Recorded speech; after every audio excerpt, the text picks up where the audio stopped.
여러분, 고난주간의 수요일이 되었습니다. 어느 때보다도 적막하고 어떤 고난주간보다도 조용한 그런 한 주를 보내고 계시리라 생각됩니다. 코로나19로 인해서 우리의 신앙생활 패턴이 많이 바뀌었음을 여러분도 실감하고 계시죠? 하지만 여러분, 하루에 10분, 하루에 이 10분의 시간이라도 자그마한 짬을 내셔서 예수 그리스도와의 말씀의 교제, 십자가의 은혜를 묵상해 보는 저와 여러분이 되었으면 좋겠습니다. 예수님은 고난주간의 수요일에는 말씀상으로 볼 때에는 뚜렷한 행보를 보이시지 않으셨습니다. 그리고 침묵하셨다고 이야기합니다. 그래서 오늘도 우리는 예수님의 고난주간의 행보 중에서 화요일에 하셨던 일을 한 가지의 스토리 정도를 짚어보면서 함께 은혜를 나누길 소망합니다. 마태복음 13장에 34절부터 37절까지의 말씀을 보면 예수님이 말씀하신 한 가지의 비유가 등장합니다. 이른바 깨어있는 종의 비유라고 하죠. 주인이 집을 떠나 타국으로 가면서 종들에게 각각 맡게 될 일을 권한을 부여하셨습니다. 그리고 문지기에게는 깨어있으라, 맡은 모든 직분을 가진 종들에게도 주인이 올 때까지 깨어있으라, 이렇게 이 말을 명령을 남기고 주인은 타국으로 갔습니다. 반드시 그 주인이 돌아올 거라는 사실을 약속하면서 그렇게 주인은 종들에게 많은 임무를 맡기고 떠났죠. 주인이 저물 때에나 밤중, 닭이 울 때에나 그리고 새벽에 올지 알 수 없지만 반드시 그가 올 때에는 이 종들이 자는 모습을 보이지 않고 반드시 깨어 있어야 한다라는 비유를 예수님께서 남기신 그 본문입니다. 어떤 요일에 하셨다고요? 네, 고난주간의 화요일에 말씀하시는 것이죠. 예수님의 이 비유에서 우리는 예수님의 재림을 기다리는 성도의 책임, 그 책무가 무엇인지를 알게 됩니다. 주님이 맡기실 각자의 일이 있으며 그 일을 그 주님이 다시 오실 때까지 게으르지 않고 마땅히 감당해야 하는 책임, 우리 모든 성도에게 있다는 것을 깨닫게 되는 그런 말씀입니다. 그런데 여러분, 여기서 우리는 한 가지 정도 좀 중요한 은혜의 포인트를 짚고 넘어가길 소망합니다.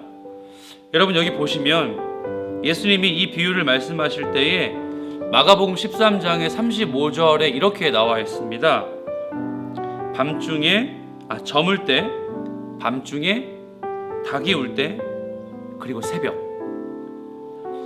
밤이라고 하는 자고 있는 시간에 대한 네 가지의 그 시간의 구분을 말씀해 주셨죠. 이렇게 네 가지의 시간을 밤으로 나누는 것은 당시의 유대인들에게는 좀 생소한 표현이었습니다. 왜냐하면 이 네 가지로 밤을 나누었다는 건 유대인들의 표현이 아니라 로마식의 표현이었기 때문이죠. 일반적으로 유대인들은 밤을 세 가지로 나눕니다. 그런데 예수님은 왜 밤을 이 비유를 듣고 있는 유대인들에게 세 가지로 나누지 않고 네 가지의 밤을 나누어서 그렇게 표현하셨을까요? 그건 바로 지금 이 유대인들이 압제받고 있는 로마, 그러니까 로마의 압제를 받고 있는 이때가 마치 주인을 기다리는 종들이 일하고 있는, 직무를 맡고 있는 그때와 같다는 것을 말씀하시기 위함이었습니다. 그 어느 때보다도 주인이 오셔서 우리를 좀 평안하게, 우리가 맡은 책임의 그 마지막까지 우리의 그 모든 책무를 칭찬하시고 격려하실 그 주인이 오셔야 할 그때, 마치 이 지금의 상황에 유대인들이 겪고 있는 그 아픔과 한계를 고스란히 예수님께서 비유로 말씀하시는 것이죠. 당장 코로나19로 인해서 여러분 우리의 신앙생활의 패턴이 많이 달라졌습니다. 예배를 오프라인 현장에서 제대로 드릴 수조차 없는 현실이 지금 우리 신앙생활의 모습입니다. 그렇다면 이 현실 앞에 살아계신 예수 그리스도께서 우리에게 원하시는 것은 무엇일까요? 이 말씀을 통해 묵상을 하는 여러분에게 원하시는 예수님의 뜻은 도대체 무엇일까요? 그건 바로 우리의 일, 우리의 사명, 그걸 있는 모습 그대로 그 자리에서 주인이 다시 오실 때까지 감당해야 한다. 있는 모습 그대로 종의 사명을 그 자리에서 끝까지 감당해야 된다는 사실을 말씀하신다는 것입니다. 이 은혜가 오늘 하루 10분간의 묵상을 통해 하루 종일의 도전과 교훈이 되길 소망합니다. 우리 말씀 한 구절 보죠. 이제 이 세상에 대한 심판이 이르렀으니 이 세상의 임금이 쫓겨나리라. 내가 땅에서 들리면 모든 사람을 내게로 이끌겠노라 하시니 요한복음 12장 31절 32절 말씀. 이제 윌터 브루그만과 함께하는 사순절 묵상집 가보지 않은 길의 한 부분을 들려드리겠습니다.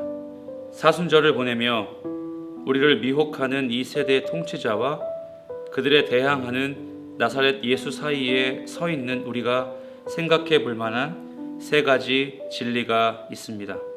첫째, 예수님의 새로운 진리는 하나님께 영광이 될 뿐만 아니라 우리에게 길을 제시하고 그 길을 걷게 합니다.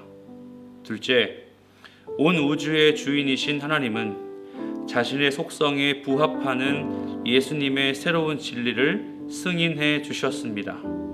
셋째, 이 세상에서 고통을 마다하지 않는 사랑으로 살아가는 길은 우리를 새 생명으로 이끄는 자석과도 같습니다. 이것을 사순절의 구성으로 생각해 봅시다. 사순절은 진영 논리와 상관없이 우리 모두가 고통을 마다하지 않는 사랑의 주님과 이 세상 통치자 사이에 서 있는 시간입니다. 우리는 양방향에서 당기는 힘과 함께 삶의 엄청난 모호성을 자각합니다. 한편으로 그분의 계획하심과 너그러운 보살핌을 원하면서도 또한 이기적인 자신의 방식으로 살고 싶어 합니다. 사순절은 당겨지는 것입니다. 사순절은 세상에서 예수님의 방식으로, 예수님의 소식으로 너그러움과 용서와 환대를 실천하는 예수님의 사람들에게로 당겨지는 시간입니다. 사순절은 이 세상 통치자들에게서 멀어지고 욕심으로부터 멀어지고 두려움으로부터 멀어지고 불안으로부터 멀어지고 포악으로부터 멀어지는 시간입니다. 우리 모두는 끊임없이 당겨지고 멀어지는 과정 중에 있습니다. 그 중심에 용서와 목마름의 성금요일이 있습니다. 그러나 그분은 자기 자신과 우리에게 이렇게 말씀하십니다. 한 알의 밀이 땅에 떨어져 죽지 아니하면 자라지 못할 것이다. 자기를 주는 일을 통해 새로운 성장을 경험하는 것이 부활절입니다. 부활절의 기쁨, 부활절의 자유, 부활절의 선함은 오직 성금요일을 통해서입니다. 이러한 묵상의 날들을 통해서 우리는 예수께로 당겨집니다. 성금요일은 자석과도 같이 우리를 자기 헌신으로 이끕니다. 우리가 하늘 하나님께로 끌어당겨져서 이웃과 함께 공동체로 새롭게 시작하기를 원하십니다. 이 세상 통치자들 주변에서 얼쩡대지 마십시오. 그들은 쫓겨가고 있습니다. 이 말씀은 우리에게 새로움으로 가는 비밀이 무엇인지 알려줍니다. 세상 통치자들은 조금도 의심하지 않는 이 세상의 균열과 종말의 비밀을 우리는 압니다. 주여, 주께로 자신을 주시는 주님의 사랑의 길로 우리를 이끄소서.